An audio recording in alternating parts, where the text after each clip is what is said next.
Yes, I will say that those people who have bought tickets for Viet Film Fest, VIF Underground tonight, their screening will also end with the tale of Chan Chan Zung. They don't know what they're in for.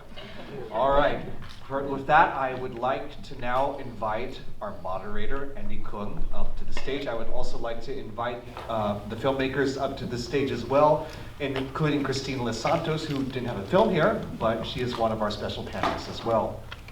Andy, this is yours. Awesome. Thanks everyone for having me. Thank you, Eric, and for the team for bringing us all together for this weekend. Let's have one come up. Go ahead.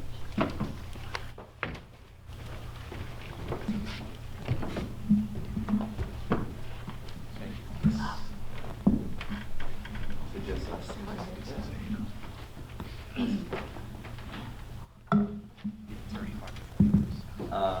So for everyone who doesn't know, my name is Andy Cung. I'm currently a storyboard artist at Sony Pictures Animation. I work in animation as well. And for everyone who doesn't know who you all are, please introduce yourself. What do you do? Should we start down there?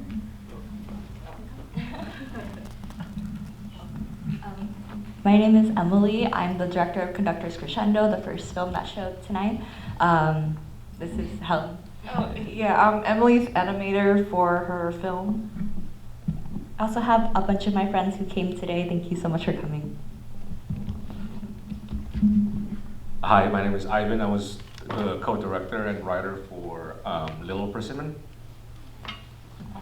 I'm Christine LêSantos. I don't have a film in the shorts program, but I'm currently a story artist or story revisionist over at Disney TV Animation, here to talk animation with y'all. First off, it's just a huge honor to see everyone's movies on the big screen, and especially because I'm sure many of you know, there's that many Vietnamese for animation. So I think to see everyone's names and see that many Vietnamese on that big of a screen, I think is very powerful and inspiring. So huge thanks to you all. So I figure we can start off with some individual questions. So what's great with both you two, or you teams, is that one film is actually more individualistic, right? Where one others is one big collaboration, right? So what was it like for you carrying that film, and shepherding the whole thing for yourself? Yeah, so it was my senior thesis film at Cal State Long Beach. I kind of just had to lock myself in my room for about a year and just work on it. But I did have a really amazing team of just basically my friends who were also in the art program who helped me on it, including Helen, who was one of my main animators. In the crowd we have Borum, who also helped a lot with inking and coloring, and then Joey, he also helped with a lot of the animation as well. Yeah. Do you have anything you would like to add? No, it's just what you said, basically. It's been a pleasure working for Emily because she's very passionate about animation, and it really bleeds through her leadership and directorship. For the movie that we made, it was made under Asians in animations. We started the program about a year ago, and with that, we have some sort of rules and restrictions. We have to do the movie in about a minute length, and as you can see, it's more than a minute. It's still quite short, and we only have about 9 days to do it. So with the story, as I had a story, there was no writer per se, so I just kind of assigned myself to be one, just out of practicality. So we have a story development mentors, and within maybe about a couple of weeks, the six of us, the co-directors, kind of get together and sort of cooking up a story, and we have an idea from one of our lead, Tifo. She was the head of animation, and she essentially have a story that was kind of oh, something that sounds really good, and let's go with that. It happens to be in Vietnam, so, and that thing sort of revolved around Neo, the Day of the Dead. I'm not particularly sure if I pronounce it correctly. And we just kind of use that as sort of our framework, and we had to do it super fast, and I always had to type it super fast and get boarded really fast. So that's how it came about. That's awesome. I mean, Christine, can you share a little bit about the storyboarding process? Because I'm sure that was a pretty heavy involvement in that to figure out your story. So if you can give everyone some context to that. Yeah, storyboarding is part of making the film. I think it's one of the most important parts. I cried at many of these films for various reasons, and I think part of that is like really seeing the full scope of what the film is going to be through storyboards, testing that out, and then going into the more strenuous process of animating. But yeah, beautiful films, you guys. I mean, do you have any questions as a storyboard artist in regards to that? Oh yeah. How long, can I ask how long the storyboard process took for you guys? I'd say for me, it was like a semester-long project of just like working and tweaking the storyboards, and then starting the second semester, I was still like kind of fixing some things as well. So that's probably like 3 to 4 months, honestly. Yeah. I think for us, with the story development will take about, like I said, about a couple of weeks, and then when we actually start the day, quote-unquote productions meeting with storyboarding, I think it took us about 2.5 days with 6 storyboard artists. Technically it was like 3 story artists and 3 revisionists, but then I kind of modified it to make it, to have the 6 of us to actually do the storyboarding as opposed to like dividing it, because only 2.5 days, whatever that was, it's not going to be enough to have more work. And so I was proud to say that we actually ahead by 6 hours because it was budgeted for 3 days. So, Christine, usually after the storyboarding process, what happens after that in animation? Where do we make from it? Wow, I didn't know we'd get so technical. But yeah, after storyboarding, we're going into like design and trying to make sure all the character designs, backgrounds, and props are correctly modified. I mean, I've only ever worked in television, so I'm not sure if you have a different scope of things through feature, but yeah, then it kind of goes to animation, and such a long process. But even before there's the animatic. Correct? Oh, the animatic, yes, correct. Can you explain to people what the animatic is? It's kind of like an edited, like timed out storyboard, pretty much. It's like everything placed into how long the length of the short will be of the film, and trying to watch it through and test it out on audiences and seeing how well it does. So for people that, it's kind of like the, almost not the rough animation, but almost a blueprint for the rough animation. Mm-hmm. And it's a place to see how the story unfolds and get test screening, get notes, and find the rhythm and tempo of the story. How was that process for both you two in finding that, before even starting animation, but nailing down the animatic? Yeah, so the animatic, kind of just like working in tandem with that, with the storyboarding and everything, putting in like some placeholder like sound effects and like voice acting. Yeah, I think a lot changed like from the animatic to the final piece for sure, but it really helped like finding like the timing, of course.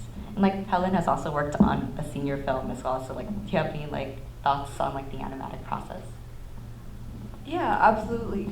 Yeah, it's like you said, it definitely changed from when you did the animatic to like the final animation, because there's a lot of things at play, right? Like when you're doing the animatic, we don't have colors, and that may affect a lot. Like the mood, the lighting may affect a lot in the later stages, and you realize like, oh, okay, this scene could work differently now that we add those elements in there. So yeah, a lot of things can also change from the animatic to like the post-production process for sure, when you add special effects and stuff like that. So yeah, definitely like something that keeps developing as the process like goes on for sure. Our process is a bit unique in regards to like also like a really fast-paced process. In regards to animatic, once we did the storyboard pass, we gave it to the editors to cut down some of the mechanics. And I think originally, when I wrote it, maybe about a page and a half, and then with storyboarding, as you guys probably know too, is always going to balloon up with like gags and visual, what have you. And then so it becomes about 3.5 minutes. And again, we have the framework that we need to get it done in about a minute. So the editor has a very heavy lifting to get it down like about essentially like about maybe a minute and a half, maybe almost 2 minutes.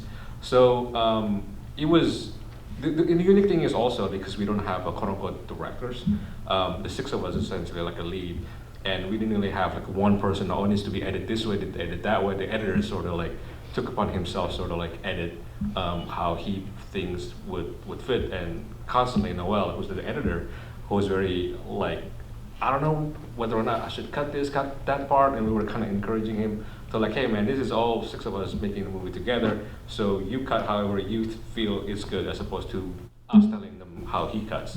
So it was an interesting democratic process, which is in filmmaking sometimes that's not the case. So in that regard, and again, we have to do it quite fast. Yeah. So it was quite an interesting process. So if you have any questions, feel free to comment as well. Is there anything you want to add? No, Fran, I had a quick question for you. I'm a huge fan of Whiplash. Oh, yeah. And I couldn't help but notice some of the color schemes with the blues and the oranges, and also that similar Conductor story. Was that a huge inspiration for you, or is it just coincidence? It's crazy that you mentioned that. It definitely is a very big inspiration for the film. I'd say like Damien Chazelle in general. Like I suppose I watched La La Land first, and like just like the way that he does a lot of like monochromatic colors, and just like it sets the mood for each scene. Like that kind of was influential. And then I watched Whiplash right before I started production for the film. I was like, oh, this is a little too similar to what I was like thinking of, but like it really helped like guide like kind of what direction I wanted to go in. Well, I mean, what was the whole inspiration for your story then? I would say, let's see. I wanted to start off with making a story and like art that I would enjoy like making, not just in terms of story, but like something I could like add into my portfolio but have fun doing. So I thought like a Conductor like story with like an orchestra hall would be very fun to do, and I thought it would be very fun to play around with musically as well. So that was kind of the inspiration, and I wanted to also incorporate themes of like imposter syndrome and like kind of like following your passions despite like not necessarily having like inherent like talent. Yeah, Ivan, what about you? I'm not sure. What was the inspiration? I think I mentioned it a little bit. Like Tivo, the head of animation, she has a story about, and it's actually quite different from where we started. Essentially, the 6 of us, before we decide on one idea, like 6 of us pitching different ideas, and the one that she pitched was stood out the most, and it was essentially based on her story with her grandpa and his dog. As you can see, there's no dog in the movie, as because when we went into the development of the story, we feel like maybe it's, especially in a very short amount of time, in less than 2 minutes or so, we felt like maybe like having a human character, in this case a daughter, would maybe represent better with like getting more emotions right from the get-go. So using Tivo's base original concept, and again, we were also talking about like what kind of quote-unquote Asian culture that we can revolve around, and she mentioned about like she lives in Vietnam. She gave us a lot of like references, and then I was thinking more about like, well, what if the Day of the Dead celebration that uniquely also similar to my background, which is in Buddhism and similar, so we sort of have like knowledge in that regard, and so we sort of use that as sort of like a template for the story. And yeah, so, and again, I think the good and bad thing about doing it so fast, we have to decide really quickly, and we just stuck with it. And I think if anything, we'll lean on it, and Thibault was very resourceful, giving a lot of references for like her grandpa's village, and just having more of those references, helping us, like, you know what, this is going to be a good one, and it just seems to be right, just leaning in a lot more. And we also very fortunate about the music that's also composed by a Vietnamese music composer as well. That was total coincidence. But I know we're not talking about that stuff yet, but I just want to add, it was adding a lot more the Vietnam authenticity to the project. I mean, how was that process for you in terms of the research with the photos? I noticed there were certain specific fruits in the architecture in that video for that authenticity. So was it just the reference photos, or was it like other research that you did as well? Yeah, so she just has for some reason have a lot of references from the village where her grandpa lives, and a lot of it. Yusra, the production designer, she has a very due diligence, just doing a lot of research on all those photos, and maybe there are a couple of photos here and there that she references that is not necessarily from the pictures from T's grandpa. but its majority of it come from thieves, which is it's usually like uncommon to have this one source, and yet it was quite localized in that sense. So.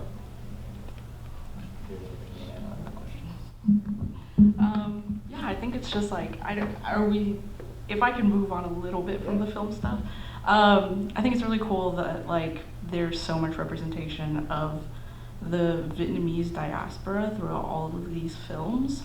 Everything from like very comical, zombie film, all the way until talking about the fleeing of the war, which is what my parents went through.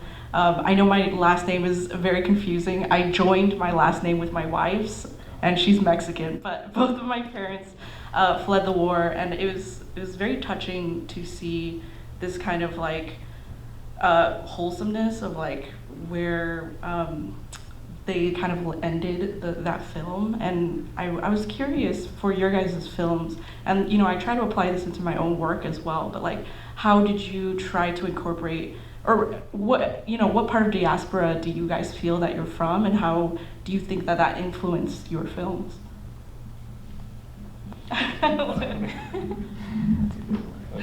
It's a loaded question.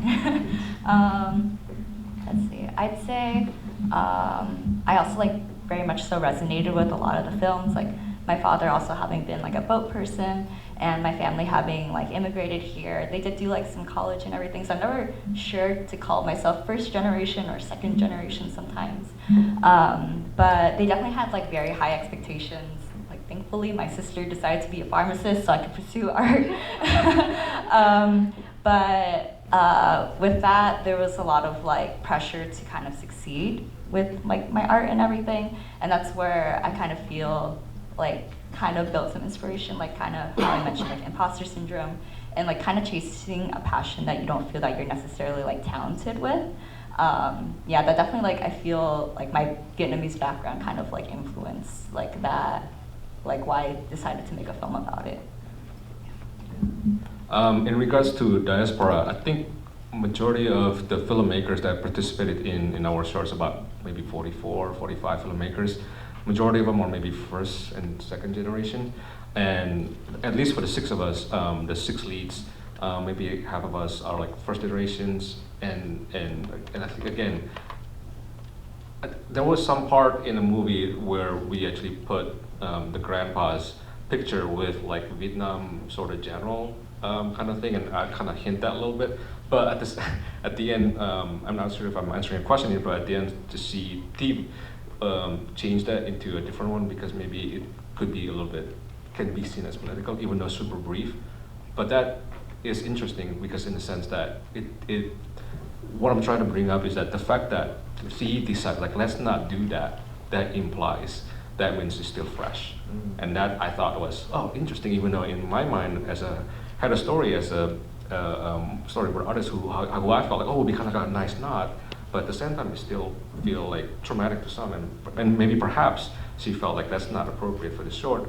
And so again, I'm not sure if I'm answering a question about the diaspora thing, but I think that experience still somewhat fresh, even for first or second generations. And yeah, I thought that was interesting. Yeah, I mean, I really gotta give credit to Eric for just curating such a wide and diverse group of films, from different ranges of skill levels, and then also just different parts of the world as well.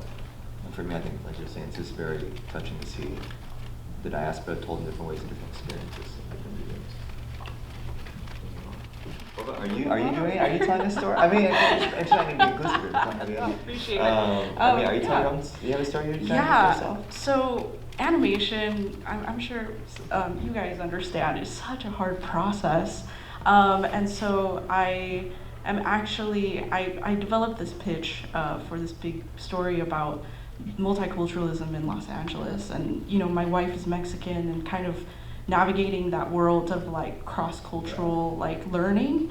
And I decided to make it into a graphic novel, which has been such a great journey, and so many people have been so supportive, and many people are like, you need to animate this, but I give you guys so much props for animating.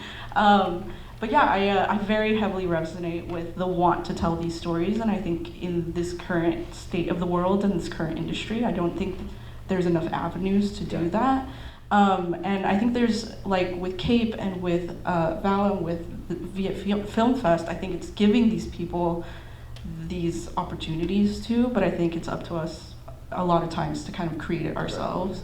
And so I heavily applaud you guys, and you know, I know you have your own project as well, in trying to create those stories and stuff. I mean, hopefully we'll see you at the book fest then. Right? Oh yeah, that'd be great. Yeah. Yeah, for me, I'm also like writing and developing my own animated feature film, and it's heavily inspired by my own trip back to Vietnam for the first time back in December 2023. And much like for you were saying, my parents hadn't gone back since after leaving the country, and it was a very still fresh for them as well. And even for me, all my friends had gone back to Vietnam except for me. And they're like, oh, why haven't you gone back? And I was like, because I have a certain perception that my parents have instilled in me.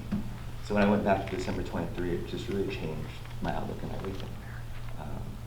So in a way, it's very healing for me. And eventually, I think a few months later, my parents came back to Vietnam as well with me. And now I can tell that was help alleviate a lot of the past as well. But yeah, so I'm really looking. And then being there, I saw a lot of the Vietnamese animation scene there. And it's like it's growing, it's thriving, and it's super inspiring. You know, there's like we have Japanese anime, we have like Chinese like animation, Korean. Vietnam is still not there yet, but it's gonna get there. And there's a lot of people in Vietnam working hard to bring that to fruition. I had a question for you, Andy. You mentioned you work at Sony Pictures Animation. You're working on that feature film. Is that like part of that? No, my thing is separate. So I kind of want to go independent route. I think because there's certain elements of the story that I could. The studio can prove me wrong here, but there's certain elements I don't think would go well with the studio. I want to be more mature in the themes that I want to cover, and I don't want to kind of, pander it or water it down. Mm-hmm. Yeah, that's so like amazing and impressive, like going down like that individual route for sure. Yeah, and I want to add to that, and I applaud Andy for this because I remember seeing your short concept, in the feature concept of Power of Tao, and I thought like, oh, I want to see more of these. That being said, I'm also teaching, and easily my first year students, I ask them like, what would you like to do at the end of the graduations and upcoming stuff, and half of them easily would say like, I want to make my own studio, I want to make my own content. So I think it's really encouraging if you want to do it this way. And a lot of people are trying to do it that way. A lot of us are feeling that maybe the studio sometimes can be a good platform to do that, but perhaps sometimes the studio, for whatever reason, they feel like, oh, I'm going to pass. But your willingness, your passion to want to keep going and creating, still there, still strong, while the fire is still there. I know I've been there, and it's not easy. So it's encouraging to see more of us keep going and creating, specifically if it's for certain culture, even more celebrated. Sure. Then we have time. You want to add? Oh yeah. If you don't mind, if we're having some like a kind of conversation about this, I would love to ask you guys. I think in terms of being first generation, a lot of us, and being a big minority in the industry, and we're all kind of on different levels of like experience, I think. How are you guys navigating having mentorship or finding people that can guide you? Because I think when I was going through college and starting my, entryway into the industry, there was not a lot of Vietnamese people that I saw around me that could kind of like give me any idea of how to do this. And of course my parents were very unaware of what the industry was like. And so I felt like a lot of doing a lot of work on my own. And I think sometimes it's frustrating because it feels like, oh, I could be further if I had that help. But I'm curious to how you guys are navigating it or have navigated in your lives. I'm actually Indonesian, and I wouldn't say I'm not born here, but I immigrated here. But yeah, that's such a great question because when I first came here, I literally had nothing. Like English is my second language, and I had to start my way from like down there, basically ground zero. But my aunt, who has immigrated here 30 years ago. She was actually the one who helped me out with a lot of like my career stuff. So it must be really harder for her because she had no one to kind of guide her through living in a brand new like foreign country and how to kind of make it in this country basically. But she's very successful and I'm grateful for her because without her I wouldn't know what to do. I wouldn't know how to navigate the art world. And she's not in the art industry right now, but like her knowledge in just like navigating like the industries and professional career is like all her advice that she gave me about that is really valuable. And it's just so much props to like those who immigrated here and had to really start from nothing and building their way up, which is just like making mistakes and just learning from other people. So it must be really hard, and I'm really grateful having that kind of support from my aunt, because I don't have to struggle like.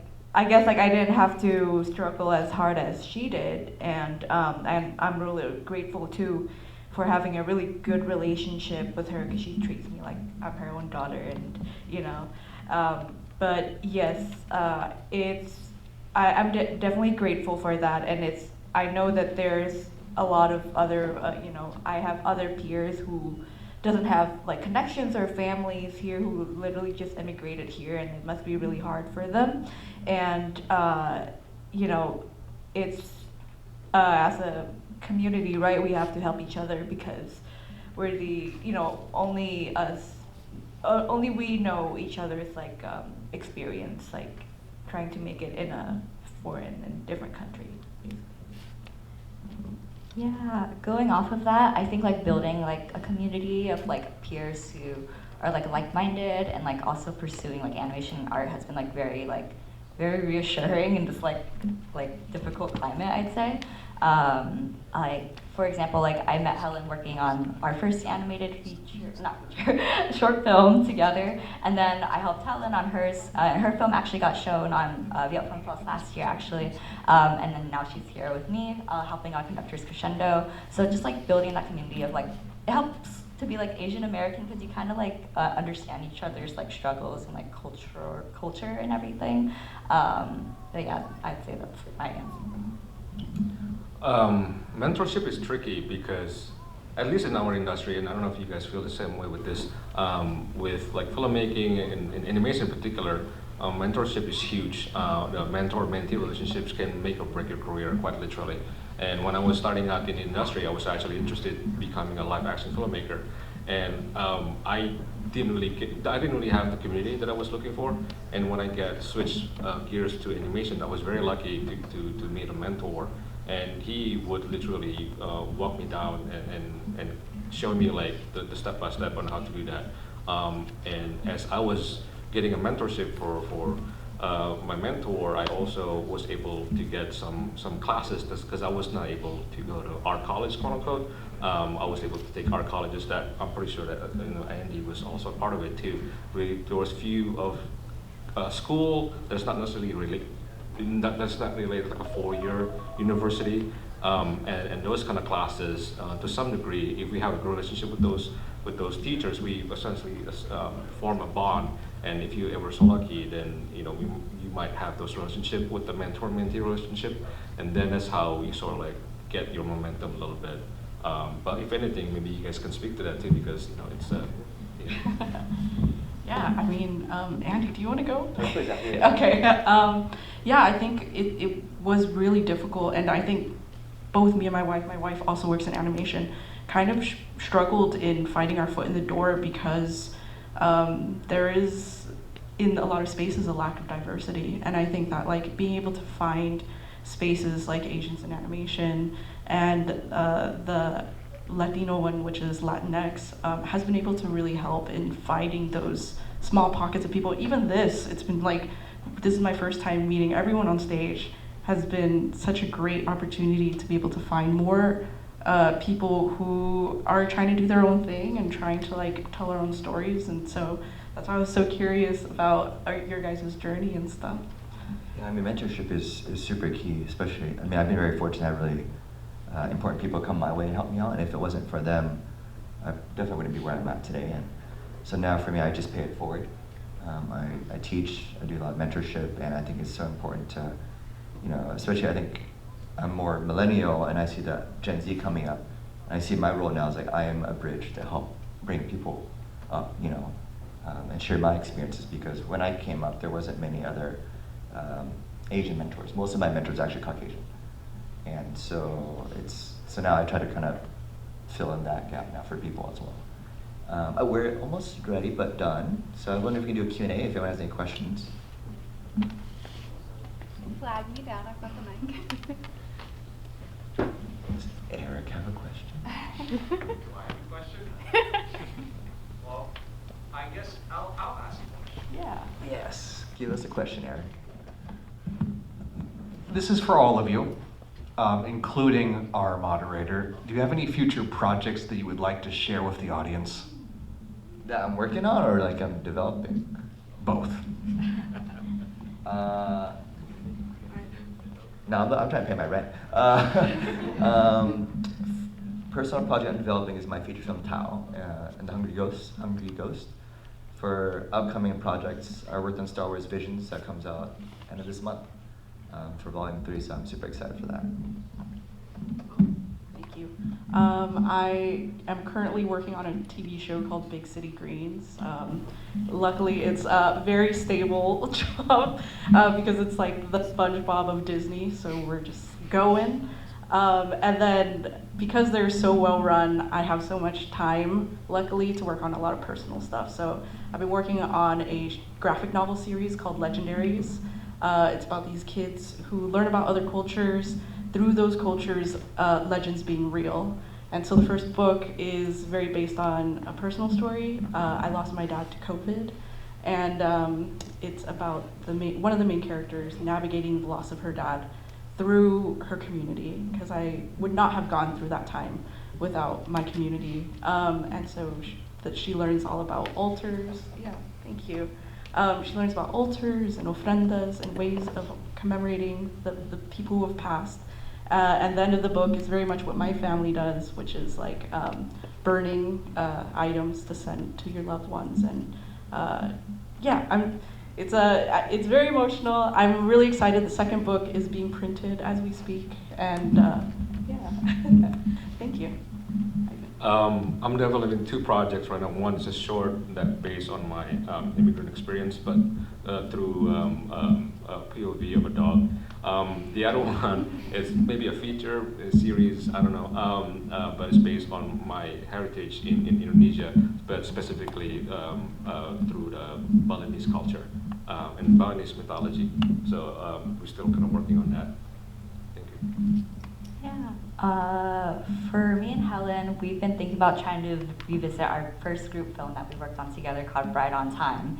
And that one was like a really fun, like kind of romantic comedy-ish, like about bride-to-be trying to get to her wedding on time on the other side of town and everything. Hopefully that comes to be, but we both have like full-time jobs, so it's a little bit difficult to revisit that at the time. But I also have like a bucket list feature film idea that I'd love to visit one day, maybe when I'm like 40 years old or something. But it's actually about like Vietnamese like lion dancing and like Mulan, because I always like really loved like just like witnessing that as like a child and everything, just like hearing the drums and the music. And yeah, I would love to do that one day, but I guess you guys will see. Yeah, like Emily said, it's probably Bride on Time too. Yeah. Well, thank you, Christine, Ivan, Emily, and Helen. So great to have this conversation and get to know you all. And thank you for everyone that came today.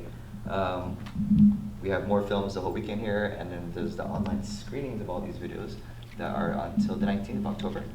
And thank you so much, Eric, for bringing us all together, and the whole team, and for helping us.